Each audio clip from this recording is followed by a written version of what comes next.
കേരളം ഭരിക്കുന്ന പിണറായി സർക്കാർ CPM-ന്റെ മുൻ സംസ്ഥാന സെക്രട്ടറി ആയിരുന്ന മുഖ്യമന്ത്രി പിണറായി വിജയനാണ് ആഭ്യന്തരമന്ത്രി എന്നുള്ള നിലയ്ക്ക് പോലീസ് കേസെടുക്കില്ല എന്നുള്ളത് തെളിയിപ്പിച്ചിരിക്കുകയാണ്.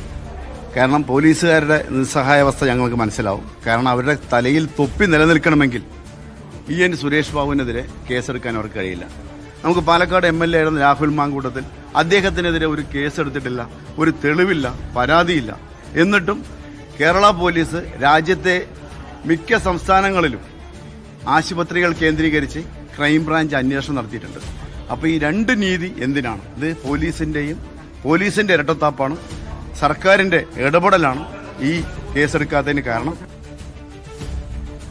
ഷാഫി പറമ്പിലിനെതിരെ പാലക്കാട്ടെ ജില്ലാ സെക്രട്ടറി പരമനാറി സുരേഷ് ബാബു നടത്തിയ അധിക്ഷേപം, ഷാഫി പറമ്പിലിനെ വ്യക്തിഹത്യ ചെയ്യുന്ന രീതിയിൽ, അയാളെ മാനനഷ്ടമുണ്ടാക്കുന്ന രീതിയിൽ ഈ സുരേഷ് ബാബു തൊടുത്തുവിട്ട ഈ അധിക്ഷേപ പരാമർശത്തിൽ പോലീസ് പറയുന്നത് ഞങ്ങൾ കേസെടുക്കൂല എന്നുള്ളതാണ്. അത് നിങ്ങൾ കേസെടുക്കൂല എന്നുള്ള കാര്യം ഞങ്ങൾക്ക് ആദ്യം അറിയാം. പരാതി നൽകിയാലും നിങ്ങളത് കേസെടുക്കൂല. കാരണം നിങ്ങളുടെ പിണറായി തമ്പുരാനാണല്ലോ നിങ്ങളുടെയൊക്കെ യജമാനൻ. അപ്പൊ നന്നായിട്ട് വാലാട്ടിക്കൊണ്ട് നിങ്ങൾ നിന്നാൽ മാത്രം മതി.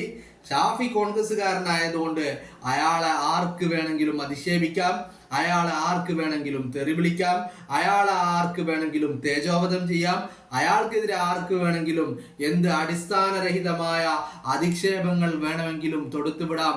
അതൊന്നും ഒരു വിഷയമേ അല്ല. കോൺഗ്രസ്സുകാരനായ ഷാഫി അതൊക്കെ അങ്ങ് സഹിച്ച് മുന്നോട്ട് പോയാൽ മതി. പറ്റുമെങ്കിൽ നിൽക്കുക, അല്ലെങ്കിൽ MP സ്ഥാനമൊക്കെ വലിച്ചെറിഞ്ഞുകൊണ്ട് വല്ല തൂമ്പയും എടുത്ത് വല്ല പറമ്പിലും ജോലിക്ക് പോയാൽ മതി. ഷാഫിക്കെതിരെയുള്ള പരാതി, ഷാഫിക്ക് ഇത്തരത്തിൽ മാനഹാനി നഷ്ടപ്പെട്ടിരിക്കുന്നു എന്നുള്ള രീതിയിലുള്ള പരാതി, ഷാഫിക്ക് അനുകൂലമായിട്ടുള്ള ഒരു നടപടിയും ഞങ്ങളുടെ ഭാഗത്തുനിന്ന് ഉണ്ടാവില്ല എന്നുള്ളതാണ് പോലീസുകാർ തീർത്തു പറയുന്നത്. കേസെടുക്കാൻ പറ്റൂല. കാരണം എന്താ? ഒന്ന്, ഇപ്പുറത്ത് നിൽക്കുന്നത് ഷാഫി പറമ്പിലാണ്. ഷാഫി പറമ്പിൽ ആരാണ്? കോൺഗ്രസ്സുകാരനാണ്. ഷാഫി പറമ്പിൽ ആരാണ്? സഖാക്കളുടെ എല്ലാവരുടെയും കണ്ണിലെ കരടാണ്. ഷാഫി പറമ്പിൽ ആരാണ്? KK ശൈലജയെ തോറ്റു തുന്നം പാറിപ്പിച്ച ആളാണ്. ഷാഫി പറമ്പിൽ ആരാണ്? വടകരയിലെ MP ആണ്. ഷാഫി പറമ്പിൽ അതിനപ്പുറത്തേക്ക് ആരാണ്?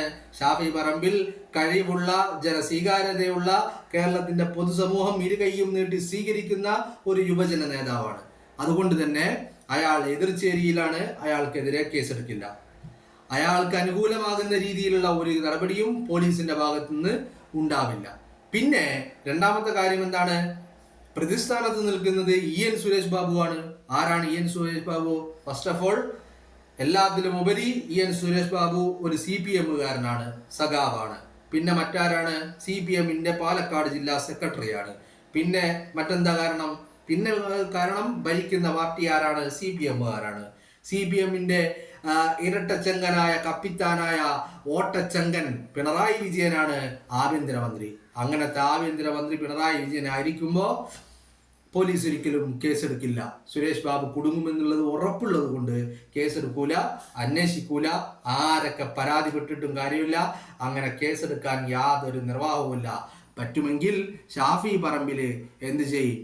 അങ്ങനെ മാനഹാനിയൊന്നും നേരിടേണ്ട. ജനങ്ങളുടെ മുന്നിൽ ഇത്തരത്തിൽ പരിഹാസരാവരുത്, അധിക്ഷേപിക്കപ്പെടരുത് എന്നൊക്കെ ഷാഫി പറമ്പിൽ ആഗ്രഹിക്കുന്നുണ്ടെങ്കിൽ ഷാഫി പറമ്പിൽ ചെയ്യേണ്ടത് ഒന്ന് മാത്രമാണ്. ഷാഫി പറമ്പിൽ MP സ്ഥാനം രാജിവെക്കുക, പൊതുപ്രവർത്തനം അവസാനിപ്പിക്കുക, എന്നിട്ട് വീട്ടിൽ പോയിരിക്കുക. ഇനി അതല്ലെങ്കിൽ ഷാഫി പറമ്പിൽ കോൺഗ്രസിൽ നിന്ന് രാജിവെച്ചുകൊണ്ട് CPM-ന്റെ കൂടെ കൂടിയാൽ ഞങ്ങൾ കേസെടുക്കാം, ഞങ്ങൾ അന്വേഷിക്കാം, ആളെ പിടിച്ച് അകത്തിടാം, വേണമെങ്കിൽ 2 കുത്തും കുത്താം അകത്തിട്ടുകൊണ്ട്. അതിനൊക്കെ ഞങ്ങൾ റെഡിയാണ്. ഷാഫി ഞങ്ങളെ കൂടെ നിന്നാൽ മതി. CPM-ന്റെ ഒരു അംഗത്വം ഏറ്റെടുത്ത് കോൺഗ്രസിൽ നിന്ന് രാജി പ്രഖ്യാപിച്ചാൽ എല്ലാം തീരാവുന്ന പ്രശ്നമേ ഉള്ളൂ എന്നാണ് ആര് പറയുന്നത്? പിണറായി വിജയൻ പറയുന്നത്. ശരി, പിണറായി വിജയന്റെ തീരുമാനങ്ങളോട് ഞങ്ങൾ യോജിക്കുന്നു. നിങ്ങൾ കേസെടുക്കരുത്. മൂന്നാം കക്ഷിയുടെ പരാതിയിൽ നിങ്ങൾ കേസെടുക്കരുത്. ബട്ട് ഇതൊരുമാതിരി തന്തയില്ലായ്മത്തരമായി പോയി എന്ന് മാത്രമേ പറയാനുള്ളൂ. മനസ്സിലായില്ലേ? കാരണം ഈ പറയുന്ന പാലക്കാട് നിന്നുള്ള MLA ആയിട്ടുള്ള രാഹുൽ മാങ്കൂട്ടത്തിനെതിരെ നിങ്ങൾക്ക് അന്വേഷണത്തിനിറങ്ങാൻ, സ്വമേധയാ കേസെടുക്കാൻ അന്വേഷിക്കാൻ ക്രൈംബ്രാഞ്ചിനെ വെക്കാൻ, ഒരു പ്രത്യേക സംഘത്തെ അന്വേഷണത്തിന് ചുമതലപ്പെടുത്താനൊക്കെ ഏത് തരത്തിലുള്ള പരാതിയാണ് നിങ്ങളുടെ മുന്നിൽ ഉണ്ടായിരുന്നത്, ആരൊക്കെയാണ് ആ പരാതിക്കാര് എന്നുള്ള കാര്യം മാത്രം ഒന്ന് കേരളത്തിന്റെ മനസാക്ഷിയോടൊന്ന് പറയണം കേട്ടോ. അതല്ലെങ്കിൽ ഈ ബാക്കി ഇതൊക്കെ കാണുകയും കേൾക്കുകയും ഒക്കെ ചെയ്യുന്ന പൊതുജനം അവര് തീട്ടം തിന്നുന്നത് പോലെ ആവില്ലേ. അതുകൊണ്ട് ഞങ്ങളെ അങ്ങനെ മാത്രം അവഹേളിക്കരുത് എന്നൊരു അപേക്ഷ ഓട്ടച്ചങ്ങന്റെ മുന്നിൽ വെക്കുകയാണ്. പിണറായി വിജയനും സഖാക്കളും മനസ്സിലാക്കേണ്ട ഒരു കാര്യം എന്ന് പറയുന്നത് നിങ്ങളുടെ നാളുകൾ എണ്ണപ്പെട്ട് കഴിഞ്ഞു എന്നുള്ളതാണ്. നിങ്ങളുടെ നാളുകൾ എണ്ണപ്പെട്ട് കഴിഞ്ഞു. ഇനി പിണറായി വിജയ ഭരണം കിട്ടിയില്ലെങ്കിൽ മകളടക്കം അകത്തു പോകുമെന്നുള്ള ആ ഭീതി താങ്കളെ വല്ലാതെ അലട്ടുന്നുണ്ട്. അലട്ടണം. കാരണം കേരളത്തിന്റെ പൊതുസമൂഹം ഈ 10 വർഷം കൊണ്ട് ഒരുപാടധികം അനുഭവിച്ചു. എല്ലാം കൊണ്ടും ഭക്ഷണം കഴിക്കാൻ വീട്ടിലെ മക്കൾക്ക് കഞ്ഞി വെച്ച് കൊടുക്കണമെങ്കിൽ, ഭക്ഷണം കൊടുക്കണമെങ്കിൽ, ആ ഭക്ഷണം വാങ്ങണമെങ്കിൽ അതിനുള്ള വിലകൾ പോലും ഇരട്ടിയിൽ 10 മടങ്ങാണ്. അങ്ങനെ എല്ലാം കൊണ്ടും കേരളത്തിന്റെ എല്ലാ മേഖലയിലും ജനങ്ങൾ ഒരുപാടധികം അനുഭവിച്ചു.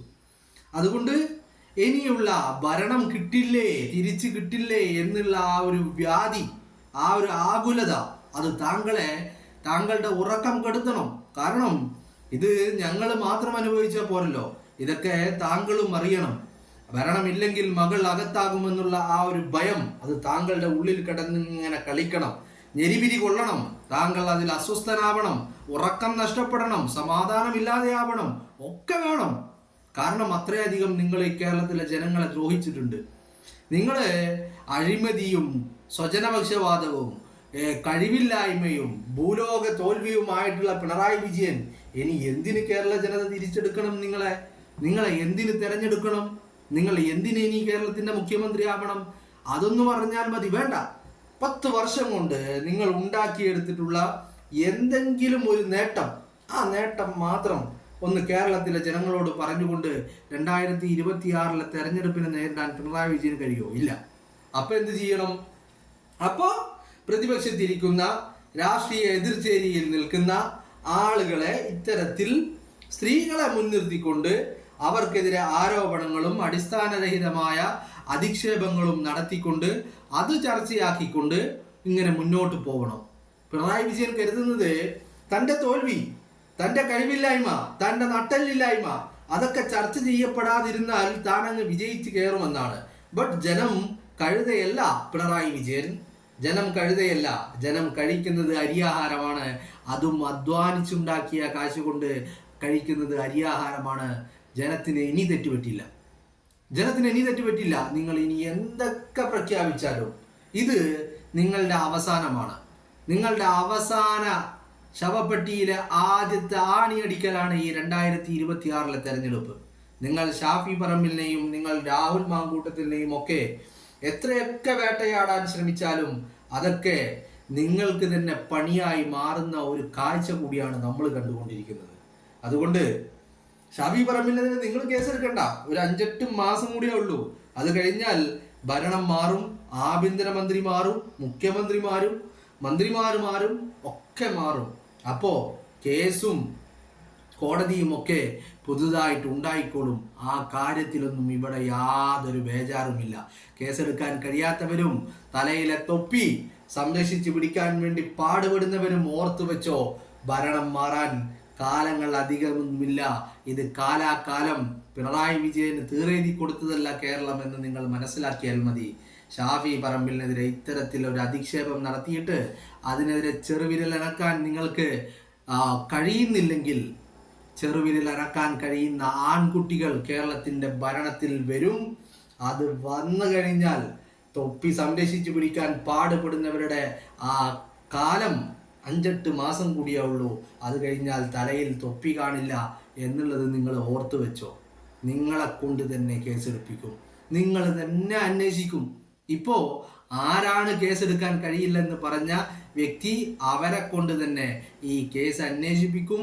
സുരേഷ് ബാബുവിനെ അകത്താക്കിയിട്ട് തന്നെ കാര്യമുള്ളൂ. അതിനപ്പുറത്തേക്ക് നോ കോംപ്രമൈസ് ഈ ഒരു കാര്യത്തിൽ. അതുകൊണ്ട് അധിക്ഷേപങ്ങളൊക്കെ നിങ്ങൾ നടത്തുക.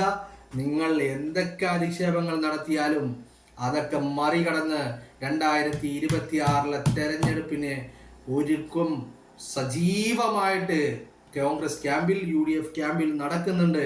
അതൊക്കെ നിങ്ങളെ വല്ലാതെ ആകുലപ്പെടുത്തുന്നുണ്ട് എന്നുള്ള കാര്യത്തിൽ ഒരു തർക്കവുമില്ല. അതുകൊണ്ട് നിങ്ങളെ കൊണ്ട് കഴിയുന്നത് നിങ്ങൾ ചെയ്യുക, ഞങ്ങളെ കൊണ്ട് കഴിയുന്നത് ഞങ്ങളും ചെയ്യാം. കേസും വേണ്ട, കുണ്ടാമണ്ടിയും വേണ്ട, ഒന്നും വേണ്ട. പിന്നെ കേസെടുക്കില്ല എന്നൊക്കെ പറഞ്ഞങ്ങ് പേടിപ്പിക്കാൻ നിങ്ങളുടേതൊന്നല്ല. അവസാനം കോടതി എന്ന് പറയുന്ന ഒരു നിയമ സംവിധാനം നമ്മുടെ നാട്ടിലുണ്ടല്ലോ, നമുക്ക് അവിടെ കാണാം.